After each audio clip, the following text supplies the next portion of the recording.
Cricket time ஃபேன்ஸுக்கு வணக்கம். நியூசிலாந்துக்கு எதிரான போட்டியில நம்மளுடைய கேமரூன் கிரீன் கலக்கி போட்டிருக்காருங்க. ஒரு மேசிவான செஞ்சுரி அடிச்சிருக்காரு. மேட்ச் எப்படி போச்சு, அது மட்டும் இல்லாம அவருடைய செஞ்சுரி, ஆர்சிபி பிளேயிங் 11ல எங்க ஃபிட் ஆவாரு, எப்ப அவர் விளையாடணும் அப்படிங்கிற கம்ப்ளீட் டீடைல இந்த வீடியோல பார்த்து தெரிஞ்சுக்கலாம். அதுக்கு முன்னாடி ஃபர்ஸ்ட் டைம் சேனலுக்கு வரீங்கன்னா மறக்காம சப்ஸ்கிரைப் பண்ணி சப்போர்ட் பண்ணுங்க. அப்பதான் அப்டேட் எல்லாமே உங்களை வந்து சேரும். சரி வாங்க வீடியோக்குள்ள போலாம். First of all RCB coach என்னமோ அவர் மிடில் ஆர்டர்ல யூஸ் பண்ணணும்னு ட்ரை பண்றாரு. அதே மாதிரி தான் ஃபேஃபும் சொல்றாங்க. இருந்தாலும் இன்னொரு இன்சைடர்ஸ் என்ன சொல்றாங்க அப்படின்னா, இல்ல கேமரூன் கிரீனுக்கு கொஞ்சம் டைம் வேணும். ஓபன் பண்றதுதான் கரெக்டா இருக்கும். விராட் கோலி இல்லைன்னா அவர் ஓபன் பண்ணலாம், இல்லைன்னா ஃபேப் டு பிளஸி அவர் ஓபன் பண்ணலாம்ங்கிற மாதிரிலாம் சொல்லிட்டு இருக்காங்க.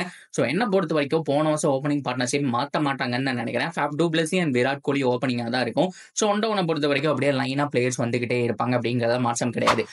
ஆனா மேக்ஸ்வெல் நம்பர் 5ல நல்லா பண்ணிட்டு இருக்காரு. இப்ப ரீசன்ட் டைம்ல நீங்க பாத்தீங்கன்னா தெரியும், வேர்ல்ட் கப்ல ஆரம்பிச்ச அந்த நம்பர் 5 அப்படிங்கிற இடத்துல மேக்ஸ்வெலுடைய இன்னிங்ஸ் நல்லா இருக்கு.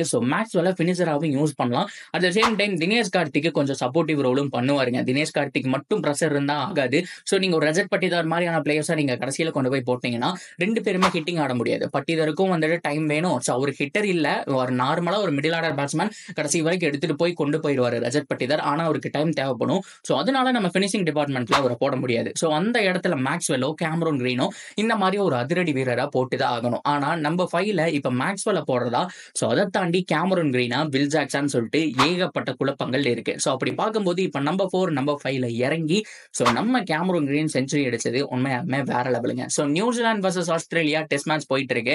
முதல் நாள் ஆட்ட முடிவுல பார்த்தோம் அப்படின்னா ஆஸ்திரேலியா 279க்கு 9 அப்படிங்கிற மாதிரி இருக்காங்க.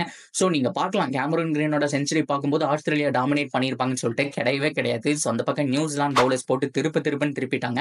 அண்ட் ஸ்காட் குகலின் நிறைய பேர் கேள்விப்பட்டிருப்பீங்க. அவர் வந்துட்டு மறுபடியும் டீமுக்குள்ள வந்துட்டாருங்க. நல்ல ஒரு பர்ஃபார்மன்ஸ் வந்துட்டு கொடுத்துக்கிட்டு இருக்காரு.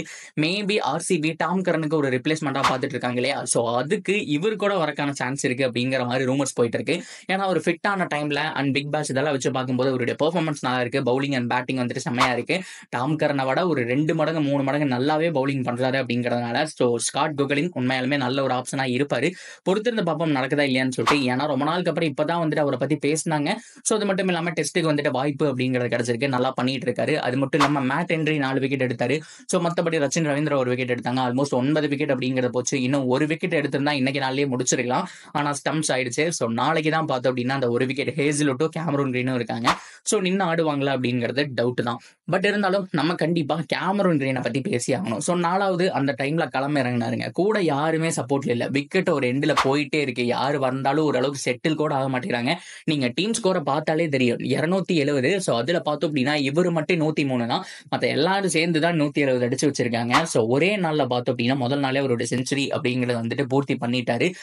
செம்மையான ஒரு ஸ்ட்ரைக் ரேட்ல ஆடிட்டு இருந்தாருங்க. டெஸ்ட் மேட்ச் அப்படிங்கறது மாதிரி இருந்தாலும் ஓடிஐ மாதிரி தெரியுது அவர் ஆடும்போது பாக்குறதுக்கு. நல்ல ஒரு ஃபார்ம்ல இருக்காருன்னு சொல்லணும். எஸ் T20 வந்துட்டு வேற ஃபார்மட், டெஸ்ட் ஒரு வேற ஃபார்மட் அப்படின்னா கூட எப்பவுமே ஒரு பிக் டோர்னமெண்ட்டுக்கு உள்ள போறதுக்கு முன்னாடி ஒரு பயிற்சி அப்படிங்கறது தேவை. என்னதான் பிராக்டிஸ் மேட்ச் அப்படிங்கறதெல்லாம் ஆர்சிபி கேம்ப்குள்ள நடத்தினாலும் இந்த மாதிரி டெஸ்ட் மேட்சஸ் எல்லாம் ஆடிட்டு உள்ள போகும்போது இன்னும் பிளேயர்ஸ் வந்துட்டு வார்ம் அப்பா இருப்பாங்க. அந்த டச் அப்படிங்கறது விட்டு போகாது. லைக் நியூசிலாந்து ஆஸ்திரேலியாவும் பார்த்தோம் அப்படின்னா மார்ச் 12ஆம் தேதி வரைக்கும் இந்த டெஸ்ட் மேட்ச் அப்படிங்கிறது நடக்குது. 2 டெஸ்ட் மேட்ச் தான். இது முடிச்ச கையோட பார்த்தோம் அப்படின்னா ஐபிஎலுக்கு வராங்க. அப்படி பார்க்கும்போது நியூசிலாந்து ஆஸ்திரேலியன் பிளேயர்ஸ் 2 பேருமே வார்ம் அப்பா இருப்பாங்க அப்படிங்கிற மாற்றம் கிடையாது. அதுலயும் கேமரூன் கிரீனோட இன்னைக்கு செஞ்சுரி பார்க்கும்போது குட் டச்சில் இருக்காங்க. எல்லா பாலுமே கிட்டத்தட்ட ஆல்மோஸ்ட் 72% பால் வந்துட்டு மிடில் ஆஃப் த பேட்ல வந்துட்டு வாங்கியிருக்காரு. இந்த எட்ஜ் எல்லாம் மேக்ஸிமம் அதிகமா இல்ல. 70% வாங்குறது அப்படிங்கிறது பெரிய விஷயம் தான். எல்லா பாலையும் பார்த்தோம் அப்படின்னா மேட் ஹென்றி சும்மா வீசும்போது எல்லா பாலுமே மிடில் ஆஃப் த பேட்ல வாங்குறது, கரெக்டான ஸ்ட்ரோக் எல்லாமே பெர்ஃபெக்ட்டா இருந்துச்சு. அவருடைய பேட்டிங் எல்லாமே நல்லா இருக்கு. பொறுத்திருந்து பார்ப்போம். நாளைக்கு டேல பவுலிங்கும் நல்லா பண்ணாரு அப்படிங்கிற பட்சத்துல இன்னும் ஆர்சிபிக்கு வந்துட்டு சாதகமா இருக்கும் அப்படிங்கறத மாற்றம் கிடையாது. எனிவே அடுத்த மிகப்பெரிய பிரச்சனைக்கு வருவோம். யாரை ஃபிட் பண்றது அப்படிங்கிற விஷயம் தான்.